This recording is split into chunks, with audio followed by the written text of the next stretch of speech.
Página 1. La granja humana, por Salvador Freixedo. Advertencia. No sé si con este libro firmo mi sentencia de muerte. Espero que alguien me defienda. Pero si no fuese así, me iría con toda tranquilidad de este desventurado planeta dirigido por imbéciles y poblado en gran parte por tristes hormigas locas. ¿Irme, a dónde? No lo sé. Eso solo lo saben con certeza los fanáticos religiosos. Este libro conforma el segundo vértice de la trilogía básica de Salvador Freixedo.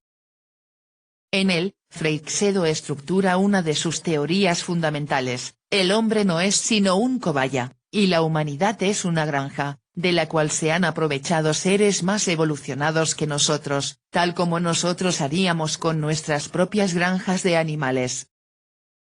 Sin darse cuenta, las vacas, bueyes, borregos y otros tantos animales que nosotros explotamos, gustosamente comen y pastan lo que generosamente les damos. Luego, ignoros aún de las intenciones de su protector, le siguen mansamente hasta el matadero y se sacrifican, aunque esto ya no tan gustosamente.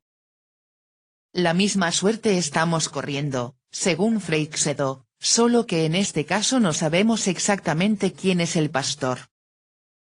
Freixedo muestra 4 casos reales, expresamente investigados por él, de esta explotación agrícola que dichas entidades realizan con nosotros. Las pesquisas de Freixedo apuntan a los hombrecillos verdes tantas veces nombrados en revistas, películas, series de televisión, etc. Que por cierto, no son verdes sino grises en la mayoría de los casos. Freixedo enfatiza en la necesidad de que nos demos cuenta de que esos seres hace ya mucho tiempo que dejaron de pasearse en nuestros cielos, y que cobremos conciencia de que están entre nosotros. 0.0. Introducción. Este libro no es de ciencia ficción, y menos una novela basada en fantasmagorías imaginadas por el autor o en libros místicos. Este es un libro en el que se narran hechos. Hechos inexplicables y hasta absurdos si se quiere, pero hechos reales, investigados la mayor parte de ellos directamente por mí. Y en algún caso vividos y hasta padecidos por mí. Los eternos dubitantes siguen diciendo que en el mundo paranormal no hay hechos comprobados. Efectivamente, para el que tiene la mente cerrada nunca habrá casos ni pruebas suficientes. Pero la sarna no está en las sábanas. La sarna está en la cerrazón de mollera de algunos intelectuales. Los casos que en este libro presento son casos concretos y comprobados, y muchos de ellos son pruebas que podrían dar fe en un tribunal de justicia y que para mí han sido convincentes. Otros, en cambio, son solo evidencias circunstanciales que nos ayudan a acercarnos a conclusiones ciertas. ¿Tiene algo que ver este libro con el fenómeno OVNI y con la ovnilogía? Tiene que ver mucho y no tiene que ver nada. Tiene que ver mucho porque en él se hace referencia constante a estos misteriosos aparatos que surcan nuestros cielos y se habla de sus ocupantes y en un aspecto se llega hasta el fondo del fenómeno OVNI. Y no tiene que ver nada porque la ovnilogía se empeña en seguir empantanada en un nivel primario, al dedicar sus esfuerzos a recopilar y hasta computabilizar estadísticas sobre las formas de los aparatos, frecuencia y lugar de los aterrizajes o tamaño de los ocupantes. Y en este libro no se le da importancia a eso porque ya hace tiempo que dejó de tenerla. Lo que la tiene es investigar qué hacen esos tripulantes en nuestro mundo y qué han estado haciendo siempre desde hace miles de años. Pero no desde sus naves, sino mezclados con nosotros en nuestras calles, en el interior de nuestros hogares y sobre todo dentro de nuestras mentes. Porque lo que la ovnilogía no acaba de comprender es que estos tripulantes hace muchos años que aprendieron a bajarse de sus aparatos y a andar entre nosotros haciendo cosas muy extrañas.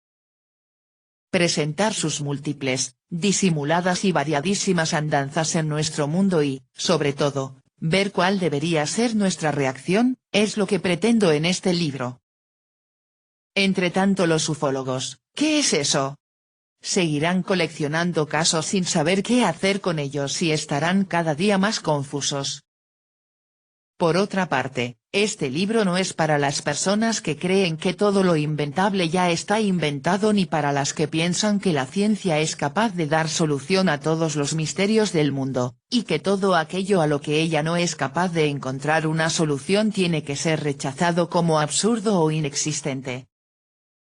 En este mundo en el que vivimos, prescindiendo de la vastedad del infinito universo, hay una enorme cantidad de hechos que sobrepasan con mucho los límites de la ciencia y que no son susceptibles de ser explicados por ella porque simplemente rebasan la capacidad de comprensión de nuestros cerebros.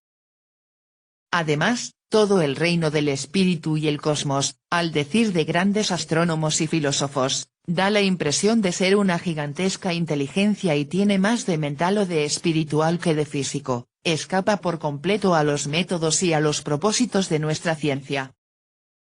Por lo tanto, entremos en la consideración de los extraños temas de este libro, tranquilos en cuanto a lo que los científicos puedan decir contra nosotros.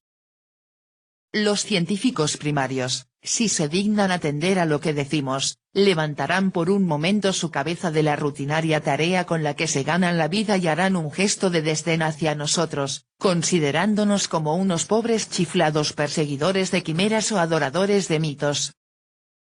Y seguirán rutinaria y machaconamente repitiendo sus observaciones y experimentos, en sus laboratorios y clínicas, para profundizar un poco más en el conocimiento de la materia y también para llevarle el sustento a su familia. Dios los bendiga. Son los obreros de la ciencia, gracias a los cuales mejoramos nuestros instrumentos y a veces nuestra salud. La humanidad tiene que estarles agradecida por su pesada labor, que con frecuencia acaba embotando las mejores cualidades de su espíritu y de su inteligencia, al ceñirlos obligada y rutinariamente a una sola parcela del saber humano. Tenemos que ser comprensivos ante su incredulidad y ante su miopía. Los otros científicos, los graduados, que no son meros obreros de la ciencia, repetidores de experimentos o de recetas, sino que se remontan por encima de las fórmulas para filosofar sobre el porqué de la vida, y en vez de seguir planos o pautas que otros trazaron, diseñan nuevas vías para la mente, constituyéndose en arquitectos y estrategas de la humanidad, esos no nos criticarán. Sencillamente se limitarán a observar cuál es el fruto de nuestras investigaciones en los campos del misterio, sabiendo que la vida en sí es un gigantesco misterio. Qué enorme gusto sentí el día que supe que el patriarca de los científicos graduados modernos, el gran Albert Einstein, tenía como libro de cabecera nada menos que La doctrina secreta, de la reina del esoterismo tan denostada por la ciencia de a pie, Elena Petrovna Blavatsky. Y cómo se alegró mi espíritu cuando leí los escritos místicos de los físicos más famosos del mundo, Heisenberg, Schrödinger, Einstein, Jeans, Planck, Pauli, Eddington, editado por Ken Wilber, Kairos, 1987. La tesis del libro que tienes en tus manos es de una gran audacia, pero está refrendada por miles de hechos que pasan inadvertidos al suceder mezclados con muchos otros de los que está entretejida nuestra vida diaria. Sin embargo, sucede a veces que a lo largo de la historia aparecen personajes increíbles o pasan cosas inexplicables, que curiosamente no nos hacen despertar del letargo en que las teorías sociales y los mitos religiosos tienen sumida a la humanidad. Los historiadores, los sociólogos, los políticos y los grandes mitólogos modernos, los teólogos, los explican cada uno a su manera y conforme a sus conocimientos o a sus intereses. Y la humanidad sigue ciega caminando por un camino sin salida que únicamente lleva a la autodestrucción. La tesis de este libro es la misma que expuse en Defendámonos de los dioses. Pero aquí profundizo más en ella y aporto nuevas pruebas de que aquella manipulación que entonces describía sigue dándose en gran escala aunque disimulada y escondida tras mil velos. La gran tesis de aquel libro sostiene que la humanidad es una granja de los dioses, entendiendo por dioses unos seres racionales, de ordinario invisibles, superiores al hombre en entendimiento, que en fin de cuentas son los auténticos dueños del mundo. En el orden de las ideas trascendentes, los hombres creemos lo que ellos nos han hecho creer y este es el origen y la esencia de todas las religiones, y en cuanto a nuestros conocimientos de la naturaleza, sabemos lo que ellos nos han dejado saber. Hasta hace apenas un siglo, los avances técnicos y científicos se debieron en gran parte a lo que estos seres les comunicaban a algunos de sus amigos iluminados. Lo mucho que las tribus primitivas tan ignorantes en otras cosas, saben sobre los poderes curativos de las plantas, lo mucho que los chinos saben, desde hace milenios, sobre las corrientes bioenergéticas que surcan el cuerpo humano, con sus correspondientes puntos de acupuntura, son solo dos ejemplos de esta ciencia revelada. Hay muchos otros casos de inventos y descubrimientos debidos a alguna revelación privada.